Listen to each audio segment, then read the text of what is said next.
झारखंड विधानसभा चुनाव को लेकर राजनीतिक सरगर्मी तेज हो गई है। वहीं महज 20 नवंबर को होने वाले चुनाव में बस 2 से 3 दिन ही शेष बचे हुए हैं। अब हमारे बीच झारखंड के पेयजल एवं स्वच्छता मंत्री मिथिलेश ठाकुर जी हैं। जानते हैं सर क्या स्थिति है। लगातार आप झारखंड के दौरे कर रहे हैं और कई जनसभा का रैलियों को संबोधित भी किए हैं, तो ऐसे में क्या स्थिति अभी है मांगलों में?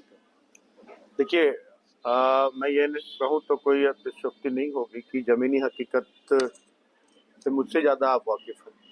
आप भी जनता को बता सकते हैं कि स्थिति क्या है, क्योंकि अब जनता ऊब चुकी है जुमलेबाजी से। जनता ऊब चुकी है जिस तरह के विषबमन कर रहे हैं हमारे विपक्षी दल के साथी भाजपा के लोग।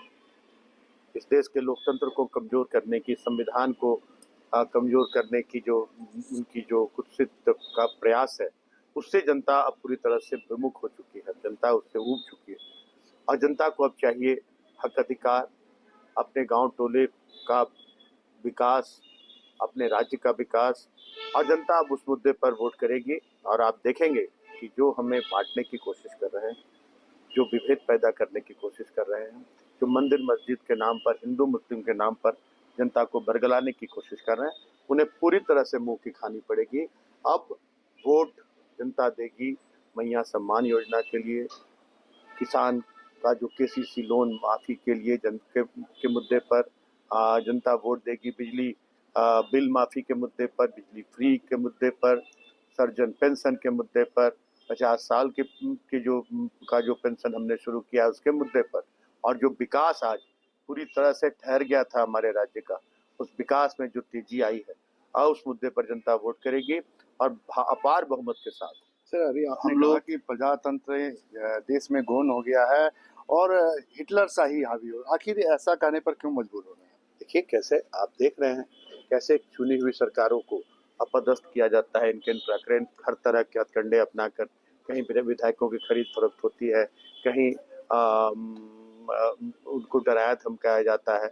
बहुत सारे राज्यों में जनता की चुनी हुई सरकार को अपदस्थ करके, और जो हमारे विपक्षी साथी हैं उन्होंने सरकार पर कब्जा बनाया, तो जनता का अपमान, इस लोकतंत्र का अपमान हुआ कि चुनी हुई सरकार को पदस्थ करना। हमारे राज्य में भी बहुत कोशिश की गई, यहाँ सफलता नहीं मिली। अभी आपने देखा कि कैसे एक हमारे प्रत्याशी राज धनवार के कैसे अचानक से सारा सिनेरियो बदल गया। अचानक से हेलीकॉप्टर से उठाकर एक मुख्यमंत्री राज्य के और एक सांसद उनको ले जाते हैं और कहीं दंडवत करा देते हैं। तो ये सारी चीजें बताती हैं कि लोकतंत्र, आज हमारा लोकतंत्र पर कुठाराघात हो रहा है। इसलिए मैंने कहा विपक्ष लोग लगातार बांग्लादेशी घुसपैठियों को लेकर लगातार सवाल उठा रहे हैं। ऐसे में क्या मानते हैं, सही मायने में बांग्लादेशी घुसपैठिए हुए हैं झारखंड में या सिर्फ ये लोग हवाबाजी? ये किसकी विफलता है ये पूछना चाहिए। जो विपक्ष के साथी हमारे, उनकी सरकार है केंद्र में, और सीमा की सुरक्षा की जिम्मेदारी किनकी होती है, और झारखंड की सीमा बांग्लादेश से कहाँ छूती है, ये सारी चीजें जनता को बतानी चाहिए। और आज हमारी सरकार 2019 में बनी है।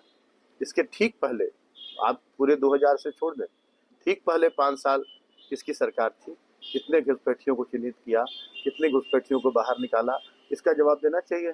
एक आखिरी सवाल कि जिस तरह से लगातार आप दौरे कर रहे हैं, आपके मुख्यमंत्री से लेकर हैं कल्पना सोरेन सहित कई बड़े स्टार प्रचारक हैं, तो ऐसे में 81 सीटों पर कितना सीट है, क्या फिर से हेमंत सोरेन की सरकार बनी जा रही है?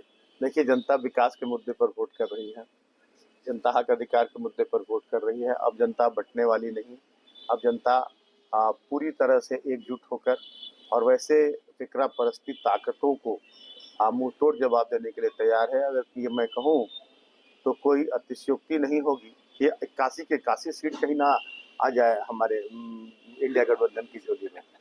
तो ये थे मिथिलेश ठाकुर, पेयजल एवं स्वच्छता मंत्री। इन्होंने साफ कहा कि विकास के मुद्दे पर झारखंड की जनता वोट करेगी और निश्चित तौर पर हेमंत सोरेन की सरकार एक बार फिर से बनेगी।